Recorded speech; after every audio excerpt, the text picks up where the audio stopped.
Hello friends, welcome to my channel. आज की class में हम लोग ईवीएस पेपर 1 के प्रीवियस ईयर क्वेश्चन को डिस्कस करेंगे, ठीक है।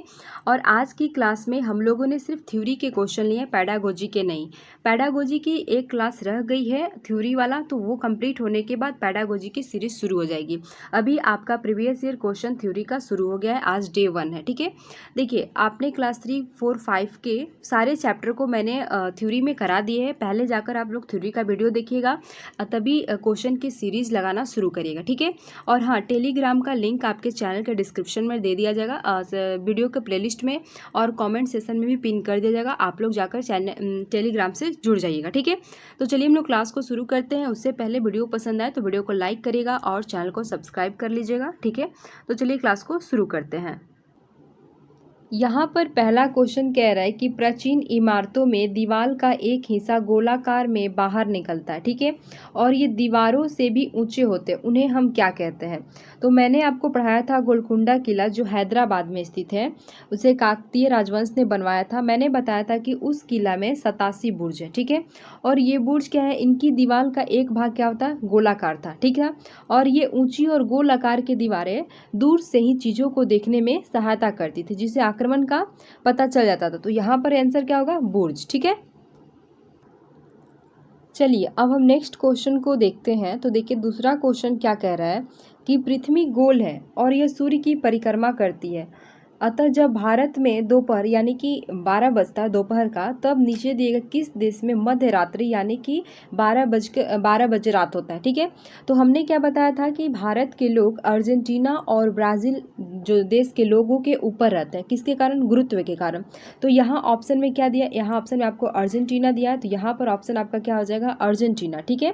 क्योंकि भारत के लोग ऊपर रहते हैं, अगर भारत में 12 बज रहा है तो यहाँ अर्जेंटीना और ब्राज़ील में 12 बजे रात होगा, ठीक है। अगर भारत में 12 बजे दोपहर हो रहा है तो यहाँ पर आपका आंसर क्या हो जाएगा, अर्जेंटीना हो जाएगा, ठीक है। चलिए नेक्स्ट क्वेश्चन को देखते हैं। तो देखिए नेक्स्ट क्वेश्चन क्या कह रहा है यहाँ पर कि निम्नलिखित में से कौन सा जोड़ा सही है, यानी कि which of the following pair is correct, ठीक है। तो देखिए यहाँ पर बात कर रहे हैं कि सानिया मिर्जा क्या खेलते हैं, टेबल टेनिस। तो नहीं, सानिया मिर्जा टेनिस खेलती है। साइना नेहवाल आपका बैडमिंटन खेलती थी, तो ये ऑप्शन क्या हो जाएगा, सही हो जाएगा। आपका दूसरा ऑप्शन यहाँ पर सही हो जाएगा कि साइना नेहवाल बैडमिंटन खेलती थी। देखिए पहले जो उस समय प्रचलित था, जब ये एग्ज़ाम हुआ था तो उस समय जो न्यूज़ में ये था, तो इसलिए ये क्वेश्चन आपको एग्ज़ाम में दिया हुआ है, ठीक है। तो चलिए नेक्स्ट क्वेश्चन देखते हैं। यहाँ पर देखिए, यहाँ पर दिया है ना कर्णम मल्लेश्वरी, तो यहाँ पर एथलीट नहीं थी, वो वेट लिफ्टर थी। आपने पढ़ा है कर्णम मल्लेश्वरी वेट लिफ्टर थी, तो ये भी ऑप्शन क्या हो जाएगा, आपका गलत हो जाएगा। यानी कि यहाँ आपका कौन सा आंसर सही हो जाएगा, तो साइना नेहवाल बैडमिंटन खेलती थी, ये ऑप्शन आपका सही होगा, ठीक है। चलिए नेक्स्ट क्वेश्चन को देखते हैं। तो देखिए नेक्स्ट क्वेश्चन, देखिए यहाँ पर क्या कह रहा है कि रवि की रोग विशेषज्ञ पैथोलॉजी रिपोर्ट के अनुसार उसके हीमोग्लोबिन का स्तर कितना है, 12 ग्राम डेसीलीटर है, ठीक है। तो इसका अर्थ क्या है, क्वेश्चन कह रहा है कि क्या रवि एनीमिया से ग्रस्त है, क्या उसमें रक्तहीनता से वो ग्रस्त नहीं है, सामान्य हीमोग्लोबिन स्तर है, या सामान्य लाल रक्त कोशिकाओं की संख्या है, ठीक है। तो देखिए जिसका भी, मैंने आपको क्या पढ़ाया था कि हीमोग्लोबिन या आयरन की कमी से एनीमिया रोग होता है, लेकिन ये भी याद रखिएगा कि जिसका 12 ग्राम डेसीलीटर, ठीक है, जिसका 12 ग्राम डेसीलीटर का हीमोग्लोबिन स्तर वयस्क पुरुषों के लिए सामान्य सीमा के भीतर है। यानी कि पुरुषों में कितना हीमोग्लोबिन स्तर होता है, 12 से 16 ग्राम डेसीलीटर, ठीक है। तो यहाँ पर तो रवि का इसके बीच में आ जा रहा है 12 पर, तो इसे किसी भी प्रकार की रक्तहीनता नहीं है, यानी कि बी ऑप्शन क्या हो जाएगा, सही हो जाएगा। और इसमें सामान्य हीमोग्लोबिन स्तर है, तो आपका सी ऑप्शन भी सही हो जाएगा। देखिए हीमोग्लोबिन लाल रक्त कोशिकाओं में एक प्रोटीन होता है जो पूरे शरीर में ऑक्सीजन को पहुंचाता है। तो यहाँ पर सिर्फ और सिर्फ आपका पहला ऑप्शन सही है, केवल बी और सी, ठीक है। तो चलिए अब हम नेक्स्ट क्वेश्चन को देखते हैं। देखिए नेक्स्ट क्वेश्चन क्या कह रहा है, देखिए नेक्स्ट क्वेश्चन क्या कह रहा है कि घटपर्णी, जिससे हम क्या कहते हैं, नेपेंथिस पौधा कहते हैं, जो चूहों, मेंढकों और कीड़े मकोड़ों को फंसाकर उन्हें खा जाता है। तो ये पूछ रहा है कि हमारे देश में ये कहाँ पाया जाता है। मैंने आपको पढ़ाया था कि नेपेंथिस आपका ऑस्ट्रेलिया, इंडोनेशिया और भारत के मेघालय राज्य में पाया जाता है। तो यहाँ पर ऑप्शन क्या हो जाएगा, ए मेघालय। देखिए नेपेंथिस को हम क्या बोलते हैं, इसे याद रखिएगा, पिचर प्लांट भी बोलते हैं। और ये क्या होता है, ये किसको खा जाता है, फ्रॉग, इंसेक्ट एंड इवन माइस, यानी कि और भी कीड़े मकोड़ों को। और ये पूछ रहा है कि हमारे कंट्री में ये कहाँ पाया जाता है, तो ये आपका मेघालय में पाया जाता है। ठीक है, चलिए नेक्स्ट क्वेश्चन को देखते हैं। देखिए यहाँ पर नेक्स्ट क्वेश्चन कह रहा है कि नीरज चोपड़ा एक चैंपियन ओलंपियन है। ठीक है, कौन सा खेल खेलते हैं, मतलब यहाँ पूछ रहा है कि नीरज चोपड़ा कौन सा खेल खेलते हैं, तो वो कौन सा खेल खेलते थे, वो भाला फेंकते थे। ठीक है, ये आपके न्यूज़ में भी देखने को मिला था कि जैवलिन थ्रो थे, तो ये क्या थे, ये भाला फेंकते थे। तो चलिए यहाँ पर आपका पहला आंसर सही हो जाएगा। नेक्स्ट क्वेश्चन को देखते हैं। देखिए यहाँ पर कह रहा है कि 3 परंपरागत जल संरक्षण की पद्धतियाँ नीचे दी गई है, सही विकल्प का चयन करिए। ठीक है, जहाँ पर आप इन्हें देख सकते हैं, जैसे कि जोहड़, बावड़ी और झील। इसके बारे में तो आपने पढ़ा था, जोहड़ के बारे में, बावड़ी के बारे में और झील के बारे में मैंने आपको पढ़ाया था। तो ये कहाँ कहाँ थे, तो मैंने क्या बताया था, ये आपके जोधपुर में है, जैसलमेर में है और बीकानेर में और उदयपुर में, ये चारों आपने पढ़ाया। तो ये आपका ऑप्शन यहाँ पर सही हो जाएगा। ठीक है, ये वाला नहीं है, यहाँ पर आपका कौन सा ऑप्शन सही हो जाएगा, तो यहाँ पर आपका चौथा ऑप्शन सही हो जाएगा। ठीक है, चलिए अब हम नेक्स्ट क्वेश्चन को देखते हैं। देखिए नेक्स्ट क्वेश्चन क्या कह रहा है कि हाथियों के बारे में निम्नलिखित कथनों पर विचार कीजिए। यहाँ पर पहला ऑप्शन क्या कह रहा है कि सामान्यतः 3 माह आयु के हाथी के बच्चे का भार कितना होता है, 1 क्विंटल से कम होता है। लेकिन हमने क्या पढ़ा था कि 3 महीने के हाथी के वजन कितना होता है, 200 किलोग्राम होता है। ठीक है, 3 महीने के हाथी का वजन कितना होता है, 200 किलोग्राम। यहाँ पर कह रहा है बी ऑप्शन कह रहा है कि हाथी अत्यधिक आराम नहीं करते हुए एक दिन में केवल 2 से 4 घंटे सोते हैं। तो ये ऑप्शन आपका बिल्कुल सही है। तीसरा ऑप्शन कह रहा है कि हाथियों के झुंड में मुख्यतः हथिनियां और बच्चे ही रहते हैं, सबसे बुजुर्ग हथिनी ही पूरे झुंड की नेता होती है। तो ये भी बिल्कुल सही है। डी ऑप्शन देखिए क्या कह रहा है कि किसी झुंड में 20 से 25 हथिनियां और बच्चे रहते हैं। अच्छा ठीक है, और नर हाथी 8 से 10 वर्ष की आयु होने तक झुंड को छोड़ देते हैं। तो ये ऑप्शन आपका गलत है, क्योंकि हमने क्या पढ़ा था कि झुंड की सबसे बुजुर्ग हथिनी पूरे झुंड की नेता होती है और एक झुंड में 10 से 12 हथिनियां और बच्चे होते हैं, न कि 20 से 25। ठीक है, और देखिए हाथी 14 से 15 साल तक झुंड छोड़ देते हैं। मैंने कैसे याद करवाया था आपको कि 14 से 15 साल में बच्चे किचोरा अवस्था में पहुंच जाते हैं, इसलिए वो सबसे दूर रहने की कोशिश करते हैं। तो 14 से 15 साल के हाथी भी नर हाथी भी झुंड को छोड़ देते हैं। ठीक है, तो यहाँ पर आपका आंसर क्या हो जाएगा, केवल बी और सी, यानी कि आपका चौथा आंसर होगा केवल बी और सी। चलिए अब हम नेक्स्ट क्वेश्चन को देखते हैं।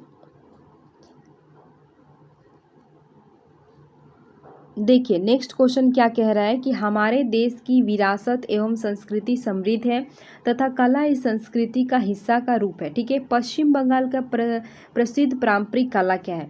अभी तक आपने एनसीईआरटी में पश्चिम बंगाल का नहीं पढ़ा था, लेकिन ये अलग से दिया है, तो हम इसको कैसे, देखिए इससे हम करेंगे ऑप्शन से ही। तो देखिए इसका ऑप्शन पढ़ते हैं। यहाँ पर आपने पोचमपल्ली के बारे में पढ़ा हुआ है कि पोचमपल्ली कहाँ का था, यह आंध्र प्रदेश के था। ठीक है, पोचमपल्ली जिले थे और यहाँ के लोग ज़्यादातर क्या थे, कारीगर थे जो सुंदर पोचमपल्ली साड़ियाँ बुनते थे। तो पोचमपल्ली तो आपका आंध्र प्रदेश का था। एक हमने कमलकरी भी पढ़ा था कि पोचमपल्ली और कमलकरी आंध्र प्रदेश का था। देखिए इसका ऑप्शन आपका क्या हो जाएगा, जामदनी हो जाएगा। ठीक है, इसको आप लोग याद रखिएगा कि इसका ऑप्शन हो जाएगा जामदनी, जो पश्चिम बंगाल की प्रसिद्ध पारंपरिक कला है जामदनी। ठीक है, चलिए अब हम नेक्स्ट क्वेश्चन को देखते हैं। तो देखिए नेक्स्ट क्वेश्चन क्या कह रहा है कि जंतु परागण किसके द्वारा पौधों में किया जाता है। तो इसे आप लोग याद रखिएगा, चमगादड़ यानी कि बैट, चमगादड़ के द्वारा जंतुओं में परागण होता है। क्योंकि चमगादड़ क्या होता है, रात में फूलों की सुगंध से उस पर बैठ जाता है जाकर। ठीक है, और क्या करता है, उसके पैरों में वो सब चीज़ें लग जाती हैं, परागण जाकर फिर वो स्त्रियों वाले फूल मतलब स्त्री केसर पर जाकर बैठ जाता है। तो परागण कौन करता है जानवरों में परागण आपका, पौधों के परागण की विधि जानवर में कौन करता है, आपका ये चमगादड़ करता है। ठीक है, जंतु परागण में याद रखिएगा चमगादड़ का नाम आता है, तो यहाँ पर चमगादड़ आंसर आपका सही हो जाएगा। चलिए अब हम नेक्स्ट क्वेश्चन को देखते हैं। तो देखिए नेक्स्ट क्वेश्चन क्या कह रहा है, निम्नलिखित पहेली का हल कीजिए। चोंच है मेरी बड़ी निराली, सुई हो जिससे सिलने वाली, पत्ते सिलकर घर बनाओ, कौन सी चिड़िया मैं कलम।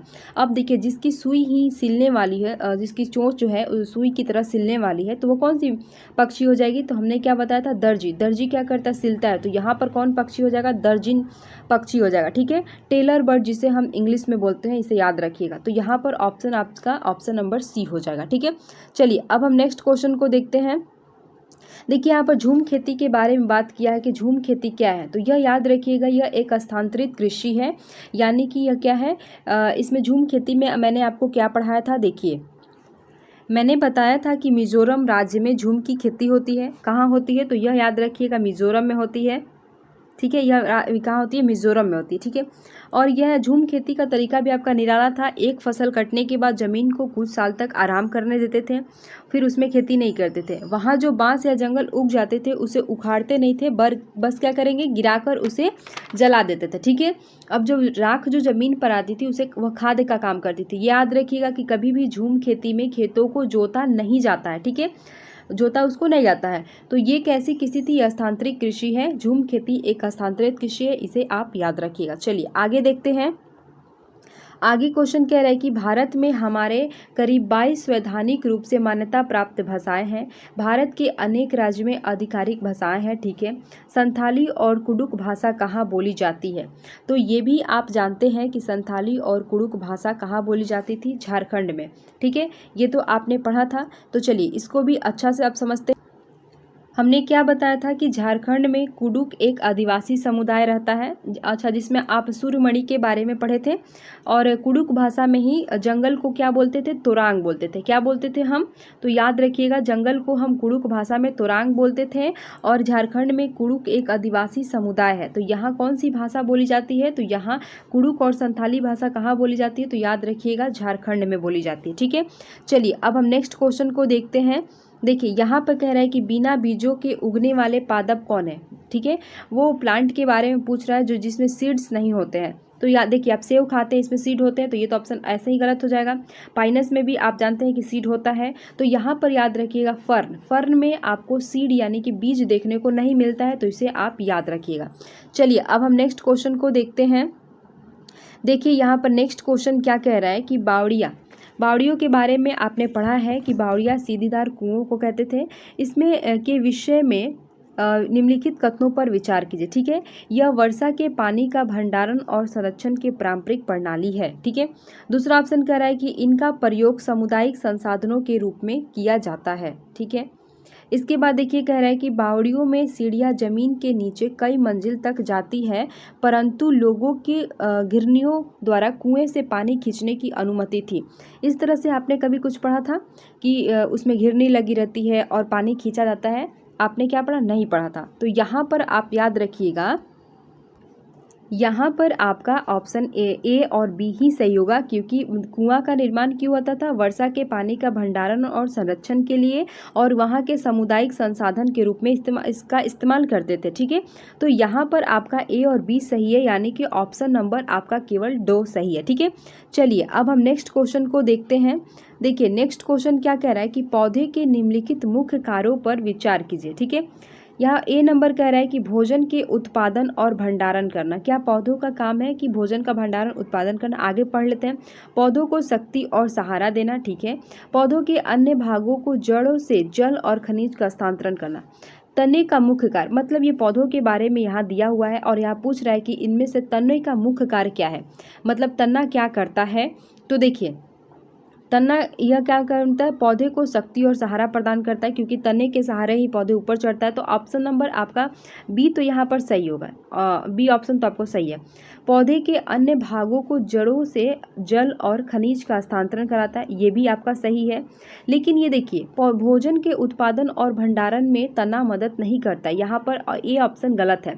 तो यहाँ आपका बी और सी केवल सही है, तो यहाँ पर ऑप्शन नंबर ए हो जाएगा, केवल बी और सी। ठीक है, इसको अच्छा से क्लियर कर देते हैं। यहाँ पर कौन सा ऑप्शन होगा, केवल बी और सी, क्योंकि तना क्या करता है, पौधे को शक्ति और सहारा देता है खड़ा होने में। और देखिए सी मैंने बताया कि यह देखिए नीचे आपका होता है जाइलम, जो जड़ों से क्या होता है, खनिज और पानी को खींच के ले जाता है। तो यह क्या होता है, जड़ों से खनिज और पानी को खींच के ले जाता है। ये कहाँ है, तनादर, पौधे के अन्य भागों में जड़ों से ये तना का मुख्य कार्य है। तो यहाँ पर आपका केवल बी और सी ऑप्शन सही हो जाएगा। चलिए अब हम नेक्स्ट क्वेश्चन को देखते हैं। देखिए नेक्स्ट क्वेश्चन क्या कह रहा है कि निम्नलिखित कथनों को पढ़िए और सही विकल्प का चयन कीजिए। दाब लगने पर गैस का आसानी से संपीड़ित किया जा सकता है। दाब लगने पर गैस को, मान लेते हैं ये गैस का एक इसमें एक बैलून है और इसमें क्या गैस भरा और आप इस पर हाथों से दाब लगाते हैं तो ये क्या होता है और ऐसे फैल जाता है और ये नीचे से ऐसे पुचुक जाता है। ठीक है, तो दाब लगाने पर गैसों को आसानी से संपीड़ित किया जा सकता है। ठीक है, बिल्कुल सही है। इसके बाद देखिए यहाँ पर कह रहा है कि जब हम किसी गैस पर दाब लगाते हैं तो गैसीय कणों के बीच अंतराणिक स्थान जो होता है कम हो जाता है और आसानी से ये जैसे ही आप इस पर दाब लगाएंगे तो ये और ऐसे हो जाएगा। तो ये दोनों ऑप्शन आपका सही है और दोनों सही और दोनों एक दूसरे की सही व्याख्या करता है, यानी कि यहाँ पर आपका ऑप्शन क्या हो जाएगा, यहाँ पर आपका ऑप्शन नंबर 2 हो जाएगा। ए और बी दोनों सही है और दोनों सही व्याख्या कर रहा है। ठीक है, चलिए अब हम नेक्स्ट क्वेश्चन को देखते हैं। तो देखिए नेक्स्ट क्वेश्चन क्या कह रहा है कि निम्नलिखित कथनों ए और बी पर विचार कीजिए। मनाली में ढालू छतें वाली मजबूत बांसों के खंभों पर बने ऊंचे उठे लकड़ी के घर बनाए जाते हैं। ठीक है, कथन कह रहा है कि मनाली में बारिश बहुत होती है और बर्फ़ भी पड़ती है। तो ये तो आपका ऑप्शन सही है कि हाँ मनाली में बारिश होती है और बर्फ़ भी पड़ती है। लेकिन ये देखिए मनाली में जो छतें होती है वह लकड़ी की होती है और वो ऊंची नहीं उठी तो ढलाऊ बनाई होती है। तो ये ऑप्शन आपका गलत हो जाएगा। मनाली के बारे में आपने बताया था कि मनाली एक पहाड़ी इलाका है, यहाँ बारिश बहुत होती है और बर्फ़ भी पड़ती थी। ठीक है, और जब ज़्यादा ठंड हो जाती थी तो धूप में बैठना लोगों को अच्छा लगता था और मनाली के जो मकान थे वो पत्थर और लकड़ी के बने होते थे। ठीक है, ये बातें हमने बताई थी। तो यहाँ पर कह रहा है कि ढालू छतें और मजबूत बांसों के, तो ये ऑप्शन आपका गलत हो जाएगा। यहाँ पर सिर्फ और सिर्फ आपके बी ऑप्शन सही है, यानी कि ए गलत है और बी सही है। तो यहाँ पर हो जाएगा कि ए गलत है और बी सही है। तो चलिए अब हम नेक्स्ट क्वेश्चन को देखते हैं। देखिए फिर से आपका हाथियों के बारे में पूछा गया है। यहाँ पर देखिए पहला ऑप्शन क्या कर रहा है कि 3 महीने के हाथी के बच्चे का वजन कितना होता है, लगभग 100 किलोग्राम होता है। तो हमने क्या पढ़ाया था कि नहीं, 3 हाथियों के, देखिए हमने बताया था कि 3 महीने के हाथी का वजन आपका 200 किलोग्राम होता है। तो ये ऑप्शन आपका ऐसे ही गलत हो गया। बी कह रहा है कि वयस्क हाथी एक दिन में 200 किलोग्राम से अधिक पत्ते और झाड़ियाँ खा सकता है, बिल्कुल गलत है। हमने क्या बताया था कि एक बड़ा हाथी एक दिन में 100 किलोग्राम से ज़्यादा पत्ते और झाड़ियाँ खा लेता है। तो यहाँ 200 किलोग्राम लिखा है, ये तो गलत हो गया।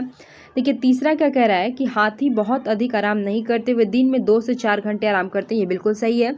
हाथी कीचड़ और पानी में खेलना पसंद करते, ये भी सही है, यानी कि ऑप्शन यहाँ पर सी और डी हो जाएगा। चौथा ऑप्शन आपका सही हो जाएगा। ठीक है, चलिए अब हम नेक्स्ट क्वेश्चन को देखते हैं। देखिए नेक्स्ट क्वेश्चन क्या कह रहा है कि कांसा एक मिश्र धातु है जिसे निम्नलिखित में किन्हें पिघलाकर बनाया जाता है। तो आपने क्या पढ़ा था कि टीन और कॉपर को पिघलाकर क्या होता है, कांसा का निर्माण होता है। ये आपने एनसीईआरटी में पढ़ा है। तो ऑप्शन नंबर आपका ए सही हो जाएगा। ठीक है, चलिए अब हम नेक्स्ट देखते हैं। यहाँ पर कह रहा है कि सांपों के बारे में निम्नलिखित कथनों पर विचार कीजिए। ठीक है, और ये बताइए कि इसमें से गलत कथन कौन है। देखिए वे अपना भोजन शिकार को पूरा निगल जाते हैं। आपने सांप को देखा है ना कि मेढक वगैरह को एकदम डायरेक्ट निगल जाते हैं, तो ये तो निगल जाते हैं, सही है। सांपों के दांत नुकीले होते हैं, बिल्कुल सही है, उसमें दो दांत होते हैं, नुकीले होते हैं। जहरीले सांपों को डसने वाले दांत होते हैं, हाँ ये भी सही है। वे अपने शिकार को चबाकर खाते हैं, बिल्कुल गलत। क्या आपने देखा है कि सांप जब खाता है तो चबाता है, नहीं। तो यहाँ पर कौन सा ऑप्शन देखिए सही हो जाएगा, एक मिनट, देखिए यहाँ पर होगा कि कौन सा गलत कथन कह रहा है, गलत ऑप्शन कह रहा है। तो यहाँ पर हो जाएगा गलत ऑप्शन आपका 4 हो जाएगा कि वे अपने शिकार को चबाकर खाते, ऐसा नहीं है। ठीक है, चलिए अब हम नेक्स्ट क्वेश्चन को देखते हैं। तो देखिए नेक्स्ट क्वेश्चन क्या कह रहा है कि जंगलों के बारे में निम्नलिखित कथनों पर विचार कीजिए। कुड़ुक भाषा में तुरांग का मतलब जंगल होता है, बिल्कुल सही है, आपने पढ़ा है कि तुरांग का मतलब क्या होता है, जंगल। ठीक है, झारखंड में ग्राम परिषद लॉटरी के माध्यम से तय करती किस परिवार को कृषि में कितनी भूमि मिलेगी, गलत। ऐसा तो आपने पढ़ा ही नहीं एनसीईआरटी में, मैंने तो नहीं पढ़ाया था कि लॉटरी के माध्यम से कुछ होता है। जंगल अधिकार कानून 2007 उन लोगों को अधिकार दिलाता है जो कम से कम 15 वर्षों तक जंगल में रहते। आपने ऐसा पढ़ा था, नहीं। आपने क्या पढ़ा है कि जो लोग 25 सालों से जंगलों में रह रहे हैं एक जगह पर, तो उनका वहाँ के जंगल और वहाँ पैदा होने वाली चीज़ों पर हक रहेगा। ये कौन कह रहा है, जंगल अधिकार कानून 2007 कह रहा है। तो ये तो आपका ऑप्शन गलत हो गया, यहाँ पर 15 वर्ष की ही बात कर रहा है, जबकि वहाँ पर 25 सालों तक कह रहा है। ठीक है, तो ये गलत हो गया। देखिए चौथा कह रहा है कि मिजोरम में लगभग 3/4 लोग जंगलों में रहते हैं, जंगलों से जुड़े हुए हैं। तो ये ऑप्शन आपका सही है कि हाँ जंगल के जो वहाँ मिजोरम के जो लोग हैं वो क्या है कि वहाँ 3/4 लोग क्या है, जंगलों में जंगलों से जुड़े हुए। तो यहाँ पर देखिए आपका कौन सा ऑप्शन सही हो जाएगा, ए और डी ऑप्शन आपका सही हो जाएगा। ठीक है, चलिए अब हम नेक्स्ट क्वेश्चन को देखते हैं। देखिए यहाँ पे कह रहा है कि बंगाल की खाड़ी के तटवर्ती राज्य या केंद्र शासित प्रदेश है। देखिए बंगाल की खाड़ी के पास कौन सा राज्य है, तो वो है आपका ओडिशा राज्य है। ठीक है, इसे हम नक्शा भारत के मैप के द्वारा आप इसे समझ सकते हो। तो यहाँ पर आपका आंसर क्या हो जाएगा, ओडिशा हो जाएगा। ठीक है, चलिए नेक्स्ट क्वेश्चन को देखते हैं। देखिए नेक्स्ट क्वेश्चन क्या कह रहा है कि बिहार राज्य के लोगों के लिए निम्नलिखित में से मधुमक्खी पालन कार्यक्रम आरंभ करने कि वर्ष का सर्वश्रेष्ठ अवधि क्या होता है। देखिए मैंने मधुमक्खी पालन के बारे में आप लोग को बता रखा है। मैंने पढ़ाया था कि अक्टूबर से दिसंबर तक का समय मधुमक्खियों को अंडा देने का होता है। ठीक है, मधुमक्खी पालन शुरू करने का सबसे अच्छा समय क्या होता है, अक्टूबर से दिसंबर। और ये मैंने ये भी बताया था कि मधुमक्खी जो है लीची के फूल पर मधुमक्खियाँ बहुत लुभाती हैं और लीची का फूल आपका कब फुलाता है, फरवरी में। ठीक है, तो यहाँ पर क्या कह रहा है कि शुरू करने का सर्वश्रेष्ठ अवधि पूछ रहा, तो यहाँ हो जाएगा अक्टूबर से दिसंबर। देखिए अक्टूबर से दिसंबर में आपके मधुमक्खी पालन करने का सर्वश्रेष्ठ मतलब अवधि होता है, अच्छा टाइम होता है। ठीक है, तो यहाँ आपका पहला ऑप्शन सही हो जाएगा, अक्टूबर से दिसंबर। चलिए अब हम नेक्स्ट क्वेश्चन को देखते हैं। तो देखिए नेक्स्ट क्वेश्चन क्या कह रहा है कि निम्नलिखित में कौन सी असम में खाए जाने वाले चावलों की एक सामान्य किस्म है जो पकने के बाद चिपचिपे हो जाते हैं। मैंने आपको पढ़ाया था बोरा चावल के बारे में कि बोरा चावल कहाँ है, ये असम की चावल है जो पकाने पर कैसे हो जाते हैं, गीले हो जाते हैं, चिपचिपे हो जाते हैं। तो यहाँ पर कौन सा ऑप्शन हो जाएगा, ऑप्शन आपका ए हो जाएगा, बोरा चावल हो जाएगा। ठीक है, देखिए नेक्स्ट क्वेश्चन देखते हैं क्या कह रहा है। यहाँ पर कह रहा है कि जब हम ईंधन जलाते हैं तो हमें प्राप्त होता है। देखिए ईंधन का बात करते हैं, जब बर्न फ्यूल आप जब बताइए, जब आप गैस का फ्लेम मान सपोज कीजिए गैस पे समझते हैं, जब आप गैस का फ्लेम से ओपन करते हैं तो आपको एक प्रकाश दिखता है, साथ ही साथ खाना कैसे बनता है, उष्मा की वजह से, एनर्जी की वजह से, हीट की वजह से, लाइट की वजह से, सॉरी एनर्जी नहीं, हीट और लाइट की वजह से। ठीक है, तो यहाँ पर क्या हो जाएगा, ऑप्शन नंबर 2। चलिए अब हम नेक्स्ट क्वेश्चन को देखते हैं। तो देखिए नेक्स्ट क्वेश्चन क्या कह रहा है कि रमा प्रत्येक शाम को अपने दोस्तों के साथ क्रिकेट खेलता है। वह क्रिकेट खेलने में कौन सा ऊर्जा का उपयोग करता है, तो जाहिर सी बात है वह मस्कुलर एनर्जी अपने शरीर की मांसपेशियों का यूज करता है। तो यहाँ पर ऑप्शन नंबर हो जाएगा 3। ठीक है, चलिए अब हम नेक्स्ट क्वेश्चन को देखते हैं। नेक्स्ट क्वेश्चन देखिए क्या कह रहा है कि गुजरात के सापेक्ष उत्तर प्रदेश और आंध्र प्रदेश की क्रमशः स्थितियाँ बताइए। ठीक है, यहाँ पर सपोज कीजिए कि गुजरात है, तो गुजरात समझ लीजिए ऐसे इसको कि उत्तर दक्षिण पूर्व पश्चिम, यहाँ पर समझ गए, नॉर्थ ईस्ट वेस्ट। तो यहाँ पर बताना है उत्तर प्रदेश और आंध्र प्रदेश की स्थिति। ठीक है, जब आप मैप देखेंगे तो उसको आसानी से आप समझ सकते हैं। ठीक है, यहाँ पर आपका आंसर होगा उत्तर पूर्व और दक्षिण पूर्व। ठीक है, ये आप आंसर मिला सकते हैं मैप में देखकर। तो यहाँ पर ऑप्शन हो जाएगा उत्तर पूर्व और दक्षिण पूर्व। ठीक है, चलिए नेक्स्ट क्वेश्चन देखते हैं क्या कह रहा है। देखिए नेक्स्ट क्वेश्चन है कि निम्नलिखित कथन ए और कथन बी को ध्यानपूर्वक पढ़िए और सही विकल्प का चयन कीजिए। लगभग 4700 वर्ष पूर्व कुछ प्रारंभिक शहर सिंधु नदी और उसकी सहायक नदियों के तट पर विकसित हुए थे। ठीक है, इसके बाद देखिए कह रहा है, तो ये आपका ऑप्शन सही है कि हाँ। और दूसरा कह रहा है कि गंगा तथा इसकी सहायक नदियों के किनारे नगरों का विकास लगभग 1500 ईसा पूर्व हुआ था। तो ये आपका गलत है। ठीक है, यहाँ पर आपका ऑप्शन सही हो जाएगा, ए सही है किंतु आपका आर गलत है। ठीक है, ऑप्शन नंबर क्या हो जाएगा, ए, यानी कि ए सही है और आर गलत है। इसे आप याद रख सकते हैं। ठीक है, देखिए इसे याद रखिएगा क्योंकि आपके प्रीवियस ईयर क्वेश्चन में आ चुका है। चलिए अब हम नेक्स्ट क्वेश्चन को देखते हैं। देखिए नेक्स्ट क्वेश्चन क्या कह रहा है कि मधुमक्खियों के छत्ते के बारे में नीचे दिए गए कथनों पर विचार कीजिए। मधुमक्खियाँ शहद के छत्तों में रहती है। हर छत्ते में एक रानी मक्खी होती है जो अंडे देती है। बिल्कुल सही है, आपने पढ़ा था ना कि रानी मक्खी क्या करती है, रानी मक्खी अंडा देती है। हर छत्ते में एक रानी मक्खी होती है जो अंडे देती है। ठीक है, और दूसरा ऑप्शन देखिए क्या कह रहा है, छत्ते में कुछ नर मक्खी भी होते हैं जो छत्ते के लिए श्रमिक के रूप में विशेष कार्य करते हैं। गलत, आपने क्या पढ़ा था कि छत्ते में कुछ नर मक्खी भी होते हैं। ठीक है, लेकिन वो कोई काम धंधा नहीं करते हैं। तीसरा देखिए क्या कह रहा है कि छत्ते में अधिकांश मादा मक्खियाँ श्रमिक मक्खियाँ होती हैं जो दिन भर छत्ते में बनने और छत्ते को बनाने और बच्चों को पालने का कार्य भी करती हैं। ठीक है, तो ये ऑप्शन तो आपका गलत हो गया। कैसे हुआ कि हमने क्या पढ़ा था कि छत्ते में बहुत सारी काम करने वाली श्रमिक मक्खियाँ भी होती है। ये दिन भर काम करती है, ठीक है, शहद के लिए फूलों का रस ढूंढती है। जब किसी मक्खी को रस मिल जाता है तो वह एक तरह का क्या करती थी, नाश करती थी, जिससे क्या होता था कि दूसरी मक्खियाँ, मधुमक्खियाँ को पता चल जाता था और वे रस से शहद बनाते थे। छत्ता बनाने का काम भी यही करते थे श्रमिक मक्खियाँ, और बच्चों का पालन भी यही करते थे, ठीक है। तो ये आपका जो आंसर है गलत है, क्योंकि यहाँ पर मादा मक्खियों की बात की गई है। चलिए डी ऑप्शन देखते हैं कि श्रमिक मक्खियाँ शहद के लिए रस की खोज के लिए लीची के फूलों के चारों ओर चक्कर लगाती थी। ये बिल्कुल सही है। तो यहाँ पर आपके ए और डी ऑप्शन सही है, जो आपका है दूसरा नंबर में, ए और डी, ठीक है, दूसरा ऑप्शन सही है। चलिए अब हम नेक्स्ट क्वेश्चन को देखते हैं। देखिए नेक्स्ट क्वेश्चन क्या कह रहा है कि हरियाणा के सीमांतवर्ती राज्य कौन है, ठीक है। इसके आंसर देखिए क्या हो जाएगा, आपका हिमाचल प्रदेश हो जाएगा, राजस्थान हो जाएगा, उत्तर प्रदेश होगा, किसका, हरियाणा का, ठीक है। ये भी आपने एनसीईआरटी में पढ़ा है, तो इसका ऑप्शन हो जाएगा ऑप्शन नंबर 3। देखिए जो लोग एनसीईआरटी नहीं पढ़े हैं तो मैंने अपने चैनल पर क्लास 3 से क्लास 5 का एनसीईआरटी कंप्लीट करवा दिया है। आप लोग जाकर पहले एनसीईआरटी का थ्योरी देखिएगा, तभी आप क्वेश्चन की सीरीज अब लगाना शुरू करिएगा, ठीक है।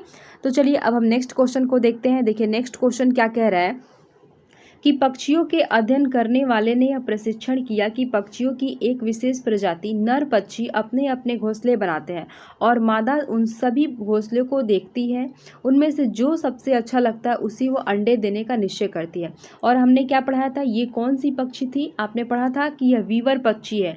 वीवर पक्षी में जो नर वीवर है वो तरह तरह के अंडे करें घोंसले बनाते हैं, और मादा वीवर उन घोंसलों को देखती है और जो घोंसला उसको अच्छा लगता है उसी घोंसले में वो अंडे देती है। तो यहाँ पर क्या ऑप्शन सही हो जाएगा, यहाँ पर हो जाएगा वीवर पक्षी, ठीक है। चलिए अब हम नेक्स्ट क्वेश्चन को देखते हैं। देखिए यहाँ पे कह रहा है कि दिए गए कथनों को ध्यानपूर्वक पढ़िए और सही विकल्प का चयन कीजिए। कह रहा है, अभिकथन कह रहा है कि हम अधिक ऊंचाई की तुलना में समुद्र तल पर आसानी से खाना पका सकते हैं, ठीक है। ये ऑप्शन आपका सही है। क्यों सही है, देखिए जब हम समुद्र तल पर, देखिए समुद्र तल पर वायुमंडलीय दबाव तो अधिक होता है, ठीक है। ये ऑप्शन आपका सही है, यहाँ पर गलत नहीं होगा, ये ऑप्शन आपका सही है, क्योंकि समुद्र तल पर वायुमंडलीय दबाव अधिक होता है, जिसका अर्थ है कि पानी कम तापमान पर ही उबलने लगता है, ठीक है। तो खाना आपका क्या होता है, आसानी से पक जाता है। दूसरा कारण क्या कह रहा है कि अधिक ऊंचाई पर जल का क्वथनांक बढ़ जाता है, बिल्कुल गलत है। देखिए जैसे जैसे आप अधिक ऊंचाई पर जाते हैं तो वायुमंडलीय दाब कम होता है, परिणाम स्वरूप पानी कम तापमान पर उबलता है और खाना बनाने में आपको दिक्कत होता है। ऊंचाई पर जाने पर खाना बनाने में चुनौतीपूर्ण हो जाता है, ठीक है। यानी कि खाना बनाना एक प्रकार की चुनौतीपूर्ण काम हो जाता है। अधिक ऊंचाई पर आप ऐसे भी देखते हैं जो लोग पहाड़ों पर रहते हैं उनको थोड़ा खाना बनाने में ज़्यादा टाइम लगता है, ठीक है। चलिए अब हम नेक्स्ट क्वेश्चन देखते, नहीं यहाँ पर देखिए तो आपका कौन सा ऑप्शन सही होगा। अभी ये कथन आपका ए सही है, किंतु आर आपका गलत है, तो ये हो जाएगा ऑप्शन नंबर ए की आपका ऑप्शन ए सही है, परंतु आपका आर यहाँ पर गलत है, ठीक है। चलिए अब हम नेक्स्ट क्वेश्चन को देखते हैं। तो देखिए यहाँ पर बात कर रहा है कि जौहर से संबंधित निम्नलिखित में से कौन सा कथन सही है, ठीक है। यह आसपास के कुएं में जमीन का पानी एकत्र करता है, यह नदियों से पानी को एकत्र करता है, यह एक समुदाय आधारित वर्षा जल संचय प्रणाली है, यह जल से अशुद्धियों को निस्पंदन करता है, ठीक है। तो यहाँ पर आपका आंसर हो जाएगा कि यह एक समुदाय आधारित वर्षा जल संचय प्रणाली है, क्योंकि ये समुदाय के लोगों द्वारा बनाया जाता है जौहर, ठीक है, आपने एनसीईआरटी में पढ़ा है। तो यहाँ पर आपके कौन से ऑप्शन सही हो जाएगा, ऑप्शन नंबर 3, ठीक है। चलिए अब हम नेक्स्ट क्वेश्चन को देखते हैं। देखिए अभी आप यहाँ पढ़ेंगे अल बिरूनी के बारे में, इसके बारे में मैंने बताया था ना, इंपॉर्टेंट है, क्वेश्चन हमेशा एग्जाम में आता है। तो देखिए यहाँ पर कह रहा है कि अल बिरूनी के बारे में निम्नलिखित कथनों में कौन सा कथन सही नहीं है। देखिए यहाँ पर बात करते हैं कि इसने भारत के उस समय के तालाबों के बारे में कुछ भी नहीं लिखा। ये पहला कथन ही आपका गलत हो गया, ठीक है। तो ये आपका सही हो सकता है। पहला कथन गलत इसलिए हो गया क्योंकि अल बिरूनी ने भारत के तालाबों के बारे में बहुत कुछ लिखा है। देखिए दूसरा कह रहा है कि उसने अपने लेखों में भारत में तालाब बनाने की तकनीकी की प्रशंसा की है, बिल्कुल सही। अल बिरूनी जिस स्थान पर आया था उसे क्या कहते, वह उज्बेकिस्तान कहा जाता है, ठीक है, हाँ ये भी सही है। वह हजार से भी ज़्यादा साल पहले भारत आया था, ये भी सही है, ठीक है। तो यहाँ पर कह रहा है कि कौन सा कथन गलत है, तो यहाँ पर आपका आंसर हो जाएगा पहला, ठीक है। देखिए एनसीईआरटी में क्या लिखा है कि अल-बुरुनी हजारों साल पहले भारत आया, ठीक है। वह उज्बेकिस्तान से आया था। उसने बहुत ही बारीकी से यहाँ चीज़ें और जगहों का अवलोकन किया और उसके बारे में लिखा। यहाँ के लोग तालाब बनाने की कला में माहिर है, ऐसा उसने लिखा। तालाब के बारे में लिखा कि तालाब के चारों ओर बड़े बड़े पत्थरों और लोहे के बने चबूतरे थे, ठीक है। तो ये सब लिखा। तो यहाँ पर तो कह रहा है ऑप्शन आपका पहला गलत हो जाएगा, तो यहाँ पर आपका पहला ऑप्शन गलत हो जाएगा, ठीक है। चलिए अब हम नेक्स्ट क्वेश्चन को देखते हैं। देखिए नेक्स्ट क्वेश्चन क्या कह रहा है कि नीचे दिए गए कथन ए और बी पर विचार कीजिए। बोरा असम में उपयोग किए जाने वाले धान का एक सामान्य प्रकार है, ठीक है। तो ये आपका तो बिल्कुल सही हो गया, क्योंकि अभी अपने पढ़ा क्या कि बोरा वहाँ असम में पाए जाने वाले चावल है, तो भाई धान का एक प्रकार है, तो जाहिर सी बात है सही है। कथन कह रहा है कि धान की खेती चिकनी मिट्टी में अच्छी होती है, इस फसल में प्रचुर मात्रा में पानी चाहिए, बिल्कुल सही है। देखिए अब अगर आप प्रैक्टिकली देखते हैं तो बरसात के दिनों, बरसात का जैसे ही दिन आता है लोग क्या कहते हैं, खेत में पानी भर गया, चलो अब धान रोपनी शुरू होगा। यानी कि इस धान की फसल के लिए भाई आपको प्रचुर मात्रा में पानी चाहिए। और चिकनी मिट्टी क्या होती है, जब मिट्टी चिकनी होती है तो पानी बहुत जल्दी नीचे नहीं रिसता है, आपके सतह पर रहेगा, तो चिकनी मिट्टी में धान की खेती अच्छी होती है। यानी कि यहाँ पर आपके दोनों ऑप्शन सही है, यहाँ पर हो जाएगा ए और बी दोनों आपके सही है, ठीक है। चलिए अब हम नेक्स्ट क्वेश्चन को देखते हैं। देखिए नेक्स्ट क्वेश्चन क्या कह रहा है कि एनसीईआरटी की ईवीएस पुस्तक में एक अध्याय में वहीदा प्रिज्म और एक डॉक्टर के रूप में नौसेना में उसके अनुभव का वर्णन किया गया है। इसे अध्याय में शामिल करने का क्या कारण है, ठीक है। तो देखिए उनका अनुभव लैंगिक रूढ़ियों को चुनौती देना है, ठीक है। इसकी कहानी सशस्त्र बलों में एक चिकित्सा अधिकारी के जीवन की एक झलक देती है। देखिए यहाँ पर शामिल करने का एक कारण पूछ रहा है, ठीक है। तो देखिए इसको अच्छा से समझते हैं। यहाँ जो लिखा है ना कि इनका अनुभव, एक मिनट इसको क्लीन कर देते हैं। देखिए यहाँ लिखा है ना कि इनका अनुभव लैंगिक रूढ़ियों को चुनौती देना, ये बिल्कुल सही है। एनसीईआरटी में इसको डालने का एक ही वजह है कि यहाँ पर पता चले कि लड़का और लड़की में भेदभाव करने का कोई फ़ायदा नहीं है, लड़कियाँ भी अब बहुत आगे बढ़ रही है, ठीक है। दूसरा कह रहा है कि इसकी कहानी सशस्त्र बलों में एक चिकित्सा अधिकारी के रूप में झलक देती है, बिल्कुल सही है। तीसरा कह रहा है यह समझाना कि प्रिज्म 7 रंगों का नहीं, ऐसा कुछ नहीं। वहीदा प्रिज्म जो है इनका नाम है, प्रिज्म की यहाँ पर बात नहीं की गई, इनका नाम ही वहीदा प्रिज्म है, ठीक है। तो यहाँ पर प्रिज्म के बारे के 7 रंगों के बारे में नहीं बताया गया है। डी कह रहा है कि इनके सामने आने वाली कठिनाई और उनसे निपटने के तरीकों को समझाना, ठीक है। तो ये दोनों, ये भी आपका ऑप्शन सही है। तो यहाँ पर हो जाएगा ए बी और डी, ए बी डी यहाँ दिया हुआ है, देखिए बी डी ए लिखा हुआ है, ठीक है। तो यहाँ पर ऑप्शन क्या हो जाएगा, ऑप्शन नंबर आपका 2 हो जाएगा, ठीक है। चलिए अब हम नेक्स्ट क्वेश्चन को देखते हैं। देखिए नेक्स्ट क्वेश्चन कह रहा है कि रवि ने एक गिलास में जल लिया है, ठीक है। उसने उसमें एक साबुत नींबू डाल दिया, ठीक है। फिर वह उस गिलास में बहुत सारा नमक डाल देता है, आधा चम्मच एक बार में, ठीक है। कुछ समय पश्चात उसने पाया कि क्या होगा, नींबू आपका तैरने लगेगा। कैसे तैरने लगेगा, आपने मृत सागर के बारे में मैंने आपको पढ़ाया था और नींबू के बारे में भी मैंने बताया था फिगर डालकर, ठीक है। कि देखिए नमक, बहुत ज़्यादा पानी में नमक हो जाएगा तो नमक की सांद्रता बढ़ जाएगी और कोई भी वस्तु उस पर तैरने लगेगी, ठीक है। तो ये क्या हो जाएगा, नींबू भी पानी में तैरने लगेगा। जैसे कि आप मृत सागर में पढ़ते हैं तो वो इतना नमक है, उसमें बहुत ज़्यादा नमक है, जिसके कारण उसमें व्यक्ति क्या होता है, तैरता है। व्यक्ति क्या, उसमें हर चीज़ आपका तैरती नजर आएगी, उसमें कोई चीज़ डूबती नहीं है, ठीक है। तो यहाँ पर ऑप्शन क्या हो जाएगा, ऑप्शन नंबर 4। चलिए अब हम नेक्स्ट क्वेश्चन को देखते हैं। यहाँ पर बात किया घड़ीसर झील के संबंध में निम्नलिखित में से कौन सा कथन सत्य नहीं है। देखिए यहाँ पे कह रहा है कि यह 9 तालाबों से जुड़ा हुआ है, ये बिल्कुल सही है। मैंने आपको पढ़ाया था ना कि उसके तालाब के पास स्कूल भी थे और ये 9 तालाबों से जुड़ा हुआ है और जब इनमें पानी भरता है तो जाकर उसमें भर जाता है। यह तालाब आज भी प्रयोग में नहीं, जो पुराने तालाब आज प्रयोग में नहीं लाए जाते हैं। इसे जैसलमेर के राजा घरसी ने बनवाया था, ये बिल्कुल सही है। यह लगभग 650 साल पहले बनवाया गया था, ये भी सही है। तो यहाँ पर कह रहा है कौन सही नहीं है, तो यहाँ पर हो जाएगा कि ये तालाब आज भी प्रयोग में लाया जाता है, ये आपका गलत है, ठीक है। चलिए अब हम नेक्स्ट क्वेश्चन को देखते हैं। देखिए नेक्स्ट क्वेश्चन क्या कह रहा है कि डॉक्टर मरीजों में मलेरिया की पहचान के लिए खून की जांच करने के लिए निर्देश देता है। खून की जांच से क्या होता है, देखिए जब किसी को मलेरिया हो जाता है तो हम कैसे, खून की जांच होता है, जब खून की जांच होगा तो आपको उसमें उपस्थित जीवाणुओं का पता चल जाएगा, उसमें जीवाणु आपको दिखेंगे। मैं पढ़ाया था मैंने कि मलेरिया का वाहक क्या होता है, मैंने बताया था प्लाज्मोडियम। तो ये क्या होता है, इसमें जीवाणुओं की उपस्थिति का पता चल जाता है। तो यहाँ पर ऑप्शन आपका दूसरा सही हो जाएगा। ठीक है, चलिए अब हम नेक्स्ट क्वेश्चन को देखते हैं। देखिए नेक्स्ट क्वेश्चन क्या कह रहा है कि नीचे दिए गए स्टेटमेंट, देखिए क्या कह रहा है, नीचे दिए गए कथनों को ध्यानपूर्वक पढ़िए और सही विकल्प का चयन कीजिए। ठीक है, जाइलम जल और खनिजों को जड़ों से पौधे की बारीक हिस्सों तक पहुंचाता। देखिए ये है आपका पेड़, ठीक है, ये है आपका पेड़। जाइलम यहाँ पाया जाता है जड़ों में, जो ये नीचे से पानी और खनिजों को खींच कर ले जाता है, और ये भोजन बनता है आपके हर पत्ती में। ठीक है, पत्ती में इसके भोजन बनते हैं। जब भोजन बन जाएंगे तो फ्लोएम क्या करेगा, फ्लोएम इन पत्तियों से भोजन लेकर पौधे के प्रत्येक भागों में स्थानांतरित कर देता है। तो ये दोनों ऑप्शन आपके सही है। यहाँ पर क्या हो जाएगा, ए और बी आर दोनों ट्रू। ठीक है, बहुत ट्रू। ठीक है, चलिए अब आगे क्वेश्चन देखते हैं। देखिए यहाँ पर बात किया गया पोचमपल्ली। ठीक है, देखिए इसको भी पढ़ते हैं। यहाँ पर कह रहा है कि पोचमपल्ली अपनी खूबसूरती से डिज़ाइन की गई चमकीले रंग की साड़ियों और ख़ास तरह की बुनाई के लिए प्रसिद्ध है।